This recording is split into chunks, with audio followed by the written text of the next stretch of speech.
Finally आज ओम को वो सबक मिला जो उसे सीखना चाहिए था, खास करके नौकरी की बात को लेकर। तो इंतजार करते हैं राम भवन का, जहाँ ओम बैठा है रात को और सोच रहा है कि क्या करूँ ईशा की बातों को लेकर। इतने में माँ जो है ऊपर चढ़कर आ जाती, बोला माँ आप क्यों आई, मैं आपके पास आने ही वाला था। रहने दे, तो कुछ भी मत बोल। ईशा बिटिया इतनी देर कभी नहीं लगाती घर आने में, आज देर हो गई उसे आने में। फोन लगा उससे जरा। ओम ने फ़ोन लगाया पर ईशा ने फ़ोन नहीं उठाया, ना माँ जी का फ़ोन उठाया। फिर माँ जी नीचे चली गई, बैठी, फिर बोला अभी तक ईशा का फ़ोन नहीं आया? बोला नहीं आया अभी तक। इतने में गायत्री घर पे आ गई, बोला गायत्री बिटिया ये ऑफिस में कुछ काम ज़्यादा था? ईशा बिटिया क्योंकि अभी तक, अरे ईशा तो एक्चुअली में 1 घंटे पहले ही निकल गई थी, क्योंकि मेरी मीटिंग थी, इसके लिए मुझे लेट हो गया आज।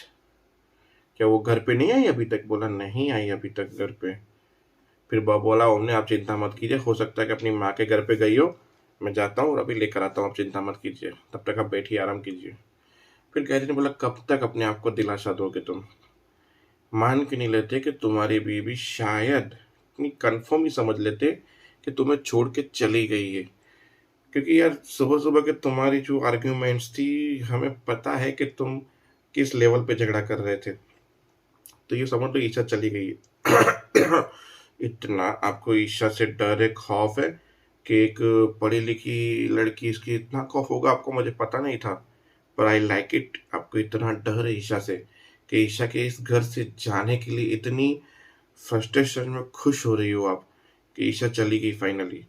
क्योंकि वो रुक गई तो आपको बहुत कुछ सुनने को पड़ेगा, मानना पड़ेगा। फिर वो अपने अपने दोस्तों को लगाया, दोस्तों ने बोला ना यहाँ पे है, ना मिली के घर पे है, ना यहाँ पे। फिर उसने अपनी दोस्तों को फ़ोन किया उसकी, फिर ईशा की बहन को फ़ोन किया, सब लोगों को फ़ोन करके घुमा दिया। ईशा कहीं नहीं मिली। धर भटक भटकते भटकते एक जगह पे ओम बैठा, जहाँ देखा कि ईशा किसी एक लड़के से बात कर रही थी, पर बच्चा था वो। बोला ईशा तुम्हें शर्म भी है? मतलब हम कब से पूरा प्रयागराज छान मार रहे हैं, पर तुम हमें नहीं मिल रही हो। ये सब चीज़ें करनी है तुम्हें। ओम बैठो, बैठो, बैठो, बैठो, बैठो, इससे मिलो। इसका नाम ये है। तुम्हारे कितने मार्क्स आए थे जरा बताना। बोला इसमें 99, इसमें 92, उसमें 97। बोले यार तुम तो यार खतरनाक स्टूडेंट निकले, मतलब बोल्ड कर दिया। अच्छा ये तो बता तुम काम क्या करते हो? बोला मैं एक डिलीवरी बॉय की जॉब करता हूँ, साथ में जो काम मिले करके बस अपने माँ बाप के लिए पैसे कमाता हूँ। बोला इतना पढ़ा लिखा होने के बाद डिलीवरी की जॉब? अरे पागल है, तुम्हारे जो मार्क्स है 92 to 95, उसमें हम 3 बार पास हो सकते हैं। तो मैं समझ में आ रहा है तो डिलीवरी की काम कर रहे हो। बोला इसकी जॉब निकली थी, सरकारी जॉब निकली थी, अच्छी जॉब निकली थी, पर किसी अमीर बाप के बेटे ने अपने पैसों का जुगाड़ लगाकर इसकी नौकरी ले ली। आई थिंक जैसे तुम्हें नौकरी मिली है और जिसकी नौकरी तूने ली है, तो आई थिंक वो भी इसी तरह परेशान होगा शायद ओम। आई थिंक ईशा हम तुम्हारा सामने इंतजार कर रहे हैं, मैं समझ चुका हूँ तुम क्या बोलना चाहती हो। अपनी मीटिंग खत्म करके मुझे आके मिलो। ओम वहाँ पे बैठ गया, ईशा की थोड़ी देर मीटिंग चली, फिर ईशा आई। बोला चलो राम भवन चलो। बोला मैं नहीं चलूँगी। बोला ये क्या नौटंकी है? बोला बस मैं नहीं चलूँगी, क्योंकि वहाँ पे मुझे बदबू आती है इसकी, क्या बोलते हैं, झूठाई, सच ना बोलने की। और मेरे में से खुददारी नहीं है कि मैं किसी की जॉब खा के शांति से ज़िंदगी जीऊँ। तुम्हारे माँ बाबूजी इतने खुददार हैं, क्या तुम्हें लगता है कि तुम जो कर रहे हो माँ बाबूजी के लिए, क्या तुम्हारी नौकरी का एक भी पैसा वो लेंगे या उससे कुछ सामान खरीदेंगे? तुम्हें लगता है? क्योंकि तुम अपने बाबूजी को मुझसे अच्छा जानते हो, पर मुझे नहीं लगता कि बाबूजी तुम्हारी इस इनकम का पैसा लेंगे। तुम सोचो इस बारे में तुम, क्योंकि मैं ऐसी हवा में नहीं रह सकती, क्योंकि मेरा ज़मीर मुझे गवारा नहीं दे रहा कि मैं ऐसे माहौल में रहूँ। मैं थोड़ी-सी अपने हिसाब से चलती हूँ।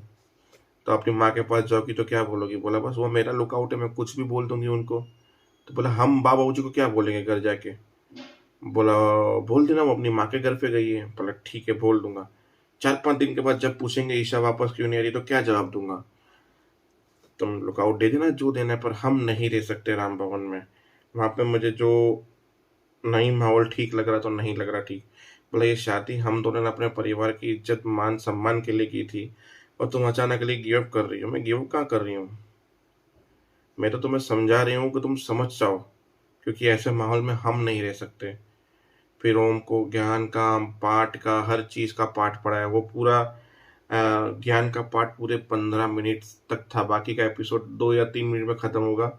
ईशा और उसकी ओम की बातें पूरी 12 से 15 मिनट की मिनिमम आपको सुनने को मिलेगी, जहाँ ईशा ने हर तरह से एग्जाम्पल दे दे के, उसे ज्ञान दे दे के पूरा वाक्य समझाया कि तुम्हें क्या करना है ओम, अब तुम डिसाइड करो। अगर ये सेम चीज़ तुम्हारे साथ होती तो तुम क्या करते, सोच कर देखो। वो किसी की मेहनत की नौकरी है जो तुम ले रहे हो। वो इंसान गलत नहीं, गलत तुम हो। आचार्य जी के लौंडे हो, हिसाब के पक्के हो, हर चीज अच्छी करते हो, पर तुम अगर ऐसी बेईमानी करोगे तो मैं हैरान हो जाऊंगी कि ओम रामदास वाजपेयी ऐसा कर सकता है। क्योंकि तुम बेईमानी करो ऐसे लगते नहीं हो, पर ये नौकरी के फ्रस्ट्रेशन में आके तुम जो बेईमानी का रास्ता अपना रहे हो वो गलत है। कम से कम वो पढ़ा लिखा होने के बाद डिलीवरी की जॉब करके अपने माँ बाप के लिए 500 तो कमा के ला रहा है। अरे तुम कोशिश तो करो। जरूरी है क्या तुम्हें सरकारी ही नौकरी चाहिए? छोटी मोटी जो चाहे जॉब करनी है करो। हिम्मत रखो अपने आप के ऊपर। ये जुगाड़ का रास्ता सही नहीं होता है हर चीज में।